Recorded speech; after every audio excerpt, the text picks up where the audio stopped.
Bonjour, chers amis, heureux de vous retrouver cette autre fois. Vous avez devant vous votre professeur de méthodologie et technique d'expression et c'est justement le module sur lequel nous sommes en train d'échanger maintenant. Et nous sommes à la troisième séance de ce module.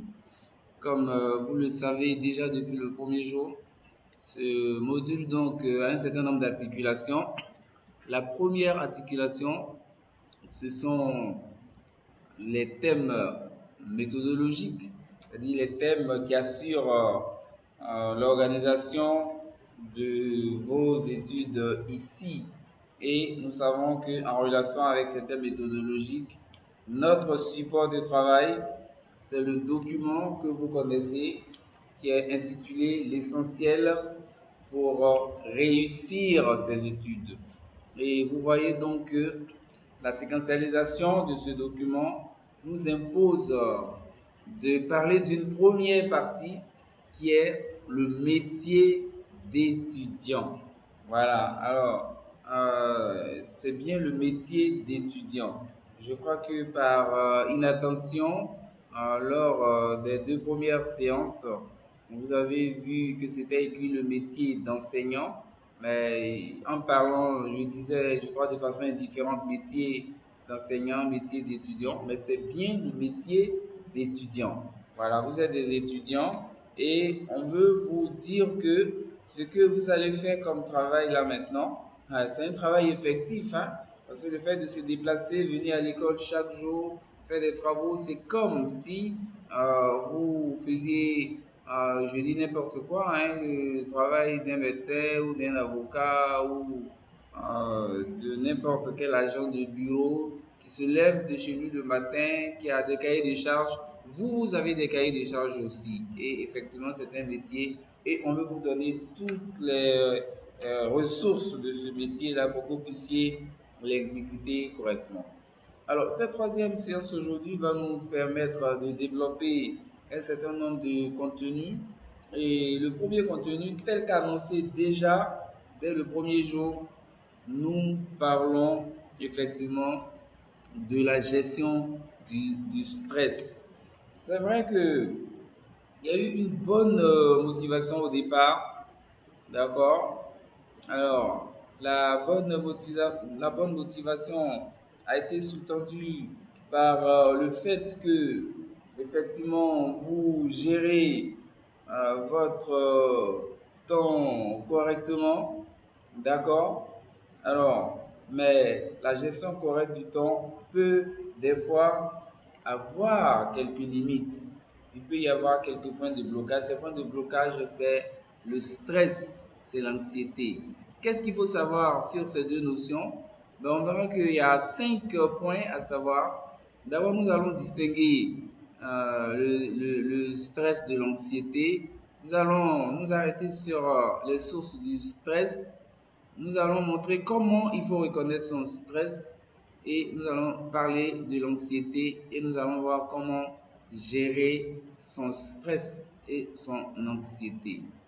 Alors, sans autre forme de procès, nous partons tout de suite avec le premier point, distinguer le stress et l'anxiété.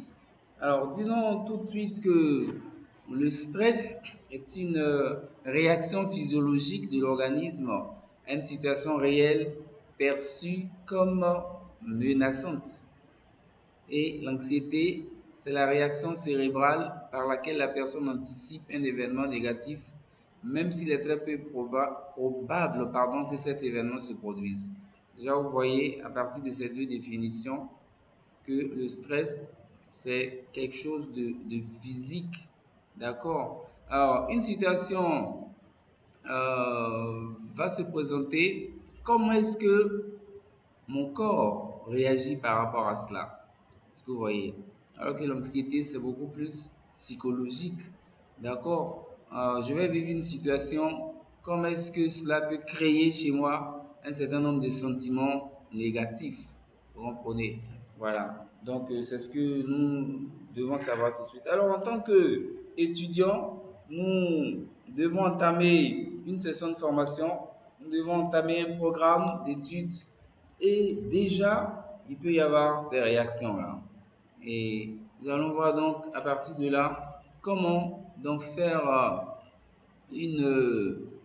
voir que à partir de là, donc, ce qu'on peut conclure, c'est que le stress est généralement une réaction à des événements extérieurs en lien avec la réalité immédiate. Voilà. Alors que l'anxiété est associée à une anticipation d'un événement négatif, à des inquiétudes liées à un monologue intérieur caractérisé par une dramatisation, une exagération des conséquences qui pourraient survenir. Voilà. Donc le stress, c'est tout l'environnement même. Vous voyez un peu, voilà, peut-être pas de lien,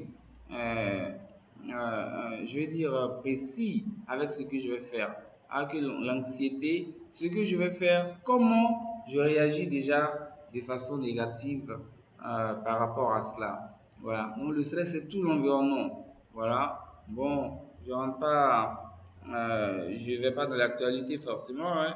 Voilà, il y a la maladie autour de nous, il y a un certain nombre de crispations. Cela peut faire que il y a des poids sur nous. Voilà, on est stressé et ça peut agir sur notre travail même pratique et cela peut nous rendre anxieux. Vous comprenez? Voilà. Donc c'est ça qu'il faut retenir tout de suite.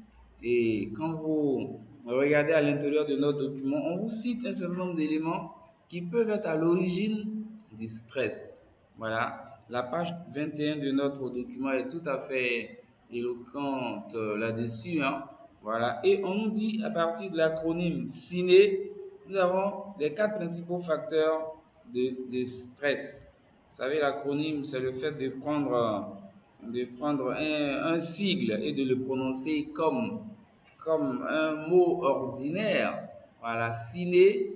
Et quand vous prononcez ciné, vous avez les quatre caractéristiques, hein, qui sont les principaux facteurs de stress. À partir du C, ben, on dit que effectivement, premièrement, euh, on peut être stressé parce qu'il y a un contrôle faible. Voilà. Par exemple, vous êtes en retard à votre premier cours et vous ne trouvez pas l'endroit où le cours se tient. Donc, vous ne contrôlez pas la situation.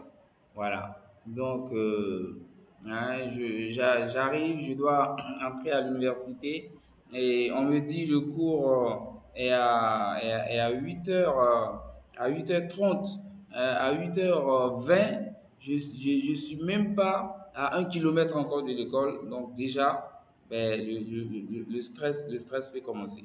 Voilà. Donc, c'est une situation que je ne contrôle pas forcément. C'est extérieur à moi tout de suite. D'accord? Donc, faible contrôle. Alors, deuxième élément que nous pouvons citer tout de suite, l'imprévisibilité. I. D'accord? Alors, l'imprévisibilité, on apprend que la direction de l'établissement devra ajouter une journée de cours au calendrier scolaire pour attraper une journée perdue lors d'une situation inattendue. Alors, on ne sait pas quand aura lieu cette journée et on a convenu avec notre employeur d'être au poste dès la dernière journée de la session. Alors, ça c'est par exemple quand vous faites travail et études. Alors nous, dans notre cas, peut-être on ne vit pas ça directement ici, mais on peut prendre peut-être d'autres engagements. Alors on peut prendre d'autres engagements, dire bon, le vendredi, à la fin de l'examen, vous prenez rendez-vous peut-être avec votre dentiste, avec votre coiffeur. Et entre-temps, à l'école, on vous dit non, non, non, que le vendredi, ben, y aura plus d'examen, mais que au lieu de terminer l'examen peut-être à telle heure, à 13 heures ou à 14 heures, on dit bon, l'examen va aller jusqu'à 18 heures. Le matin, il n'y aura pas d'examen, mais que ça sera l'après-midi. En temps, c'est l'après-midi que vous avez donné votre rendez-vous. Donc, vous voyez que c'est une situation imprévisible qui vient bouleverser votre programme. Alors, comment faire maintenant pour régler la question avec la personne avec qui vous avez pris rendez-vous? Donc, cela sont des situations qui peuvent gêner un peu. Alors, donc, imprévisibilité. Alors, le N maintenant, nouveauté. D'accord? Alors, la nouveauté, comme source de stress, donc, vous venez dans un endroit pour la première fois, bon, certainement, euh, il y en a qui sont venus de l'extérieur, qui arrivent ici pour la première fois. Donc, c'est nouveau. Alors, comment les gens vont m'accueillir, comment les choses vont se passer, les profs, est-ce qu'ils enseignent comme ceux que j'avais d'habitude? Donc, tout cela peut créer le stress. Et puis, en dernière instance, l'ego menacé. D'accord? L'ego menacé, ça veut dire que c'est moi maintenant qui suis au centre de cela. Voilà. Alors, j'ai un petit souci peut-être d'élocution et on me dit que je dois faire un exposé. Voilà, peut-être que je dis n'importe quoi, peut-être que je bégaye ou mon élocution n'est pas facile. Je dis, mais je vais me trouver devant des gens, comment ils vont m'accueillir? Donc, cela peut faire que je peux être stressé. Donc, le stress donc a des sources. Voilà, et il faut bien identifier ces sources-là. Voilà, alors, donc, on va voir que la réussite de notre métier d'étudiant, euh, un des points importants, ça sera de savoir que on peut être stressé et bien connaître donc les facteurs qui peuvent être à l'origine de ce stress-là. Voilà donc ce que nous pouvons dire tout de suite. Et effectivement, quand on est en mesure d'identifier les sources de ce stress, reconnaître effectivement ce stress-là. Comment reconnaître le stress? On va voir que le stress a des manifestations physiologiques, a des manifestations psychologiques, a des manifestations comportementales aussi. Voilà, vous allez voir, hein, en termes de manifestations comportementales, bon, c'est vrai que dans votre cas, vous êtes déjà des adultes, hein, mais si vous regardez votre passé, peut-être à l'école primaire, à la maternelle, il y a eu des jours où vous êtes réveillé et vous avez dit, maman, je ne vais pas à l'école aujourd'hui. Qu'est-ce qui se passe? Ben, il y a un enfant dans ma classe qui me donne des coups de poing chaque fois que je viens. Voilà, donc le fait de savoir que vous allez partir à l'école, vous êtes stressé déjà et vous dites, bon, je ne vais plus à l'école, est-ce que vous voyez? Voilà, donc de la même façon, en tant qu'adulte, alors il peut y avoir quelque chose, toutes ces raisons que nous venons d'avancer tout à l'heure peuvent faire que il y a des conséquences qui sont que, ben, effectivement, physiquement, vous pouvez avoir des maux de ventre, vous pouvez avoir votre respiration qui est bloquée, vous pouvez être fatigué, ça peut vous mettre dans un état d'inquiétude et au résultat final, vous pouvez dire, ben, je vais plus à l'école, ben, ça peut vous amener à dire, bon, pour pouvoir oublier un peu, je vais fumer, je vais prendre de la drogue, ou vous pouvez dire, je vais remettre à demain ce que je peux faire maintenant, etc., etc. Donc, voilà un peu ce que c'est que le stress et voilà ce que cela peut produire. Alors, parlons maintenant de l'anxiété. Alors, l'anxiété, on va voir que il y en a de plusieurs formes. Voilà, dans plusieurs formes. Et effectivement, quand nous regardons ces différentes formes-là, on peut voir que ça peut être donc une anxiété qui est en relation avec notre performance. D'accord? Voilà. On a peur d'échouer. On a peur d'être recalé à un examen. Voilà. On a peur d'être jugé par les autres. Et cela peut nous rendre, voilà, cela peut nous rendre anxieux. Et il y a un certain nombre de signes en relation avec cela. Voilà. Et c'est à peu près peut-être les mêmes signes aussi hein, que le stress. Et effectivement, cela nous donne des pensées, cela peut nous donner donc des pensées négatives. Et tout comme le stress là tout à l'heure, l'anxiété aussi a des manifestations. Voilà. Donc le fait d'être anxieux, ça peut faire que je peux ne rien retenir du tout. Voilà. Je peux avoir des trous de mémoire. Voilà. Je peux avoir des problèmes de concentration. Voilà. Vous voyez? Voilà. C'est pour ça que différents outils existent pour pouvoir évaluer son niveau d'anxiété. Voilà. Donc, on nous parle de l'échelle AD. Voilà. Donc, c'est une sorte de test auquel on nous soumet. Et puis, en fonction des résultats qu'on a, ben, on peut déjà voir quel est notre degré d'anxiété. Et quand vous prenez la page 24 de notre document, vous avez un certain nombre de questions qu'on nous pose là, qui constituent donc le schéma d'évaluation à partir de l'échelle AD. Et vous pouvez effectivement répondre à ces questions avec sincérité, avec précision, pour voir déjà quel est votre niveau d'anxiété afin que vous puissiez prendre cela en compte de façon sereine. Et l'anxiété, justement, il faut arriver à la gérer, d'accord? Et gérer son anxiété, ça veut dire adopter de bonnes habitudes de vie, des habitudes de vie saine, faire du sport, dormir suffisamment, bien respirer, faire des exercices, d'accord? Éviter de prendre des stimulants, bouger un peu, voilà, faire des exercices physiques, d'accord? Des travaux manuels et communiquer, voilà, communiquer sur votre anxiété. Il faut vous ouvrir aux personnes qui sont proches de vous. Et parce que quand vous en parlez, déjà on peut vous donner des conseils. Voilà, on peut vous donner des conseils, on peut vous guider un peu. Ceux qui ont déjà vécu la même chose peuvent vous rassurer pour dire qu'effectivement, euh, on peut se sortir de là. Et puis, adopter, en fin de compte, des stratégies d'apprentissage efficaces.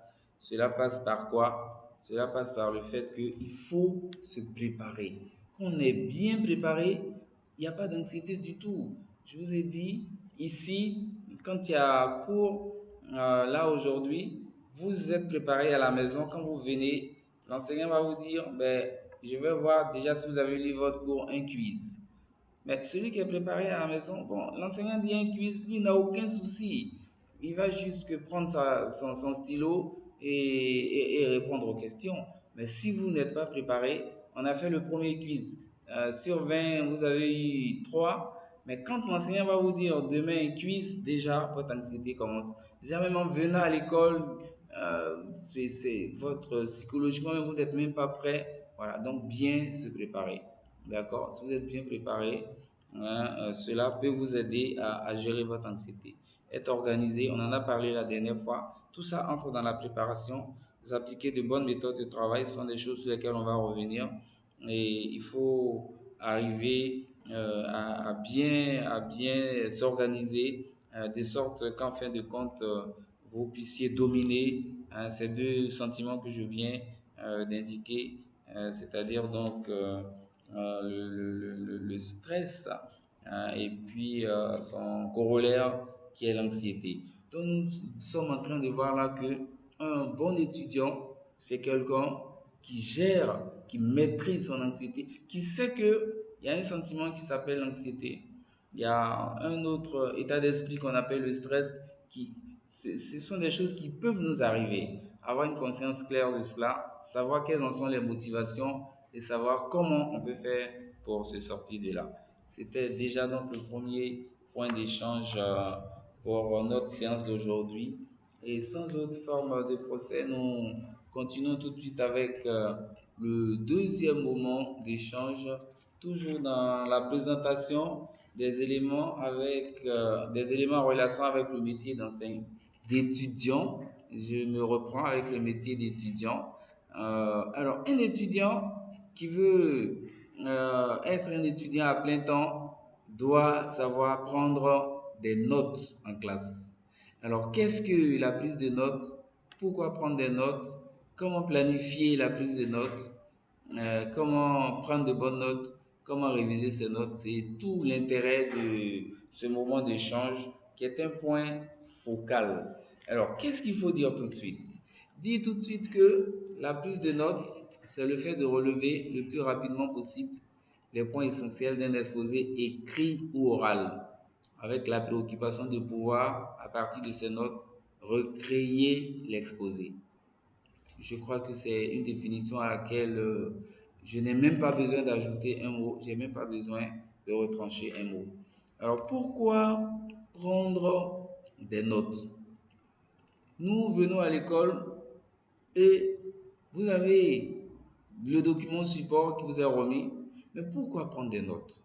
Parce que on l'a dit aussi quand on présentait le plan de cours le premier jour, que vous allez être évalué sur la base des contenus du document qui vous est remis, le document support, mais vous allez être évalué aussi sur la base des informations que vous avez en classe à partir de l'enseignant qui anime le cours, mais à partir aussi des interventions de vos condisciples.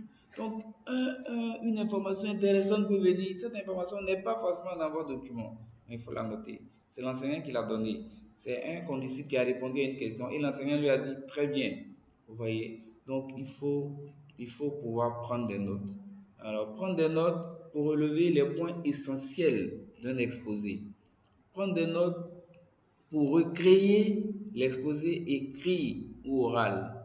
Voilà, prendre des notes pour retrouver, relire et utiliser ces informations pour en faire un usage au moment où il faut. Vous comprenez? Donc, la prise de notes repose sur des motivations très fortes. Parce que quand on vient, on parle. Voilà, tout ce qui est là dans le document, vous ne pouvez pas retenir tout ça. Voilà, donc vous avez besoin d'avoir des éléments chez vous, avec vous, éléments avec lesquels vous marchez tous les jours. Et c'est la prise de notes qui peut vous aider à recréer cela. Alors, comment planifier sa prise de notes?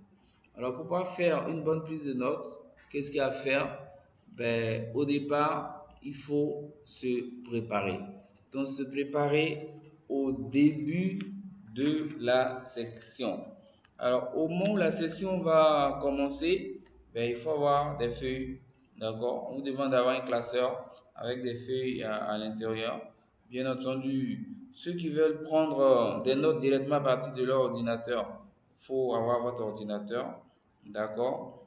Et puis, alors, au cas où vous pouvez vous absenter un jour, il faut avoir un contact de quelqu'un qui peut vous donner des informations que vous pouvez prendre en note. On l'a dit au départ, hein, quand vous arrivez, il faut voir au moins que vous avez un contact de la classe. Donc, se préparer au moment où la session va commencer. Se préparer également avant le cours. Une bonne prise de notes pendant le cours se prépare déjà en amont. On l'a dit depuis le départ, bien lire le plan de cours qui vous dit qu'est-ce qu'il y a à faire chaque jour. D'accord? Et à partir de là maintenant, le cours qui va être donné le jour d'après, je dois le lire le soir. Donc une bonne préparation du cours, une bonne prise de notes déjà à la maison à partir du cours. Je peux aussi chercher quelques définitions, quelques termes dont je ne comprends pas le sens tout de suite. Voilà. Et puis, maintenant, quand vous êtes en classe, ben, c'est vrai, chacun a sa place en classe. On vous dit, mettez-vous dans un endroit où vous pouvez avoir accès à l'enseignant facilement. Voilà, si vous avez des problèmes de vue, ben, mettez-vous forcément devant. Si vous avez quelques problèmes d'audition, placez-vous à une distance où vous pouvez entendre l'enseignant. Et puis maintenant, disposez votre esprit à écouter ce qui va se passer. Voilà, placez-vous dans une attitude d'écoute active parce que pour pouvoir prendre des notes, il faut suivre ce qui se passe, il faut comprendre ce qui se passe. Donc si vous n'êtes pas concentré, vous ne pouvez pas comprendre et prendre des notes. Voilà, donc c'est ça, être suffisamment dynamique, être suffisamment actif pendant le cours. Alors vous avez page 30, quelques astuces pour être actif en classe. Voilà, donc on vous dit pour être actif en classe, ben, il faut venir frais et dispo. Il ne faut pas vous asseoir à côté de quelqu'un qui va bavarder tout le temps, qui va vous distraire. D'accord? Faites un vide de tête. Pendant que le cours se fait, concentrez-vous sur le cours, etc., etc. Et puis, bien entendu, comment prendre de bonnes notes. Je crois que toute la technique est là, page 31. Voilà, on vous dit qu'il faut avoir votre feuille. Alors, quand on prend des notes, il y a des marges qu'on laisse. Voilà, une marge à gauche, voilà, peut-être une marge aussi à droite. Hein. Pourquoi? Parce qu'il y a des petits commentaires qu'on va faire. Voilà, on écrit que sur une seule face de la feuille, hein, le recto. Alors, le verso peut être utilisé pour des éléments complémentaires. Voilà, on ne serre pas trop les notes parce que, effectivement, il y a des précisions qu'on peut apporter après. D'accord? Et puis, il faut paginer vos feuilles pour pouvoir vous retrouver et surtout marquer la date de la prise de notes pour ne pas que vous puissiez vous perdre après. Voilà vraiment quelques éléments. Vous avez toutes les tactiques hein, en relation avec la prise de notes. Voilà, le plan, les dates importantes, les définitions, d'accord? Voilà, les explications complémentaires que vous pouvez mettre à côté, etc., etc. Et quand vous regardez bien notre document, alors vous avez à la page 32 un exemple de prise de notes. Voilà, quand vous regardez cette page-là, alors vous devez regarder cette page de très près. Toutes les informations que nous avons données là se trouvent là. La pagination, le titre, voilà, comment c'est espacé, comment on peut mettre des définitions complémentaires, comment à partir de la prise de notes, les exercices qui sont à faire apparaissent, etc., etc. Et surtout, surtout, surtout, vous regardez page 33. Alors, vous allez voir que qui dit prise de notes dit abréviation. Alors, il y a des abréviations canoniques, c'est-à-dire qui sont universelles, qui existent. Vos abréviations personnelles aussi, d'accord? Voilà, alors, donc, cette page-là, il faut bien la regarder. Voilà, regardez par exemple, je vous renvoie à la lettre M. Voilà, vous allez voir M point et c'est marqué monsieur. Vous allez voir que dans beaucoup de documents que nous lisons, les gens veulent abréger le mot monsieur en français et ils écrivent MR. Voilà, vous voyez que ce n'est pas juste le MR comme abréviation, c'est l'abréviation anglaise du mot Mister. Voilà, le mot monsieur en français c'est M et puis point. Voilà, vous regardez. Voilà, il y a d'autres abréviations qui sont là. Mais vous-même, vous pouvez créer vos abréviations personnelles aussi pour pouvoir avancer rapidement dans la prise de notes. Voilà donc quelques éléments. Une fois que les notes sont prises, pour pouvoir les intégrer, pour pouvoir assimiler, digérer ce que vous avez fait comme prise de notes, ben, vous devez réviser ces notes-là. C'est-à-dire un dernier coup d'œil, voilà, pour voir définitivement ce qui a été pris. Et c'est la relecture quotidienne de ces différentes prises de notes-là qui installe notre culture, voilà, qui mettent en nous des choses que nous avons notées et avec lesquelles nous travaillons au quotidien, nous avançons au quotidien. Donc, un étudiant doit savoir prendre des notes. Voilà, il ne faut pas, quel que soit le cours que vous serez en train de faire, il ne faut pas vous dire, oui, ben, moi j'ai déjà mon support de mathématiques, ben, donc j'ai les bras croisés. J'ai mon support de méthodologie technique d'expression, donc le professeur parle, j'ai déjà tout dans le livre. Non, vous devez prendre des notes. Et vous voyez qu'il y a un document important dont on va parler après, le portfolio. Et le portfolio va faire le point de toutes vos prises de notes. Et en fonction des cours, il y a des enseignants qui vont noter cela.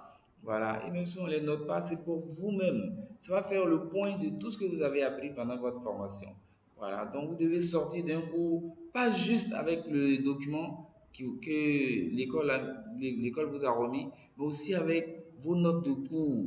Qu'est-ce que vous avez appris comme mot nouveau, comme formule nouvelle? Voilà, donc la prise de notes est un moment important dans le travail de l'étudiant que vous êtes. Voilà donc notre deuxième point d'échange pour cette journée. Alors nous allons terminer avec le dernier point qui est en relation avec la lecture. Alors, le métier d'étudiant Un étudiant est un lecteur. Un étudiant doit savoir lire et il doit savoir lire activement. Alors, qu'est-ce que cela veut dire la lecture active? Alors, pour parler de la lecture active, 5 points vont être abordés. Un, 5 mythes sur la lecture. 2, déterminer ses objectifs de lecture. 3, les différents types de lecture. 4, lire activement même. Et puis 5, prendre des notes de lecture. Vous voyez qu'il y a des choses qu'on a déjà vues sur lesquelles on va revenir ici encore. Alors, premier point tout de suite, 5 mythes sur la lecture. Qu'est-ce qu'un mythe? Vous savez bien qu'un mythe, bon, il y a des mots que nous utilisons toujours, un mythe, légende, et voilà. Donc, je vous donne une définition simple. Hein. Ben, c'est une idée qui circule, voilà, qu'on ne peut pas prouver forcément, mais qui circule. Voilà, voilà. Donc, le mythe de ceci ou de cela. Voilà. Donc, c'est des idées préconçues qu'on peut pas vérifier forcément. Alors, souvent, ça relève depuis l'origine de telle ou telle entité. Mais alors, concernant la lecture, on nous dit qu'il y a 5 mythes qui circulent. Quels sont ces 5 mythes? Mythe 1, il n'y a qu'une bonne façon de lire. Donc, beaucoup de personnes pensent que il n'y a qu'une bonne façon de lire. Vous êtes étudiant, vous allez lire. Est-ce qu'il n'y a qu'une bonne façon de lire? Non, on va se dire tout de suite. Parce que on ne lit pas un journal comme on lit un roman. On ne lit pas un article scientifique comme on lit un journal de samedi ou de dimanche. Donc il n'y a pas qu'une bonne façon de lire. Il y a plusieurs bonnes façons de lire en fonction du type de document que nous lisons. Donc voilà comment on peut détruire ce premier mythe. Deuxième mythe, les bons lecteurs lisent un texte une seule fois et rapidement. Hein, il faut voir tout de suite que ce n'est pas possible parce qu'il y a des documents qu'on peut lire rapidement, mais il y a des documents que vous êtes obligé de lire beaucoup de fois. Regardez les exercices que vous avez fait pour arriver ici, le résumé de texte. On vous dit, fais une première lecture. Après, on va vous dire encore, fais une deuxième lecture, fais une troisième lecture. Donc, en fonction de notre espace de travail, il y a des nombres de lectures, si je peux le dire ainsi, qu'on peut mettre en place. Il y a des textes qu'on est obligé de lire une seule fois et puis c'est terminé. Il y a des textes qu'on doit lire 2 fois, 3 fois, 4 fois. Donc, les bons lecteurs ne lisent pas que le texte une seule fois, ne lisent pas que rapidement. Troisième mythe que nous pouvons détruire aussi, il n'y a qu'une façon d'interpréter correctement ce qu'on lit. Bon, je crois que pour ceux qui ont fait leurs études en Côte d'Ivoire, ont dû pratiquer un exercice qui s'appelle la lecture méthodique. Et vous allez voir que la lecture méthodique nous dit que il n'y a pas une seule façon d'interpréter ce qu'on lit. On vous dit partez des indices pour donner un contenu qu'on peut admettre, c'est tout. Chaque fois que ce que vous dites à partir d'une interprétation peut être justifié, on admet ce que vous dites et on s'en va. Voilà, donc là c'est véritablement faux parce que il y a différentes façons d'interpréter la même information si on arrive juste à montrer que ce que nous disons est admissible. Quatrième mythe, on doit toujours lire un texte au complet. Bon, là, dire simplement que ce n'est pas toujours vrai. Il y a des textes que vous êtes obligé de lire au complet avant de les comprendre, mais il y a des textes que vous êtes obligé de morceler. Voilà, prenez des textes, mais des pans de ces textes-là sont des informations complètes. Mais vous pouvez lire ça et vous vous arrêtez là. Voilà, il y a tel aspect, il faut lire et vous vous arrêtez. Mais il ne faut pas dire non, chaque fois que je prends un texte, je dois le lire au complet. C'est pas valable partout, vous comprenez? Et puis, dernier mythe sur la lecture et l'écriture sont deux activités opposées. Alors, ben là, je peux aussi dire que c'est faux parce que la lecture et l'écriture sont deux activités plutôt complémentaires, étroitement liées. Je lis beaucoup, ça peut m'amener à écrire correctement. Voilà. La lecture va vers l'écriture. Et puis, le fait d'écrire beaucoup aussi, ça me met même dans une disposition d'esprit, ça me donne des compétences même de lecteur en fait. Voilà, le fait de lire chaque jour, ça fait que peut-être un jour si je n'ai pas lu, je ne peux même pas dormir. Vous voyez un peu. Donc, ce n'est pas deux activités opposées, c'est plutôt deux activités qui sont étroitement liées, qui sont pratiquement complémentaires. Voilà des informations très fausses qui circulent sur la lecture. Alors nous sommes étudiants, nous allons lire. Donc il faut sortir de ces informations-là qui ne sont pas vraies du tout. Et ça nous amène maintenant à voir comment, en tant que lecteur, en tant qu'étudiant, nous devons déterminer nos objectifs de lecture pour faire tel ou tel type de texte. On va voir simplement que quand je suis en train de lire pour faire un résumé, il y a une façon avec laquelle je dois lire. Je l'indiquais tout à l'heure. Vous voyez? Quand je dois lire pour répondre à des questions sur un texte, il y a une façon de lire le texte. Je vous dis par exemple, en ce qui nous concerne, vous devez à la maison lire votre cours avant de venir. Vous venez, l'enseignant peut vous interroger sur vos lectures. Ça sera même des détails des fois qu'il va vous demander. Ça veut dire qu'il y a une façon de faire cette lecture-là. Et puis quand je suis en train de lire pour faire de la recherche, mais il y a une façon de lire aussi. Voilà, ça veut dire que je vais lire des points précis relativement au domaine sur lequel je suis en train de faire ma recherche en question. C'est ce qui nous amène donc à parler des divers types de lecture. Alors, donc, il existe différents types de lecture. Voilà, à la lecture traditionnelle, je prends un document, je le lis de bout en bout. Voilà. Il y a la lecture indicative.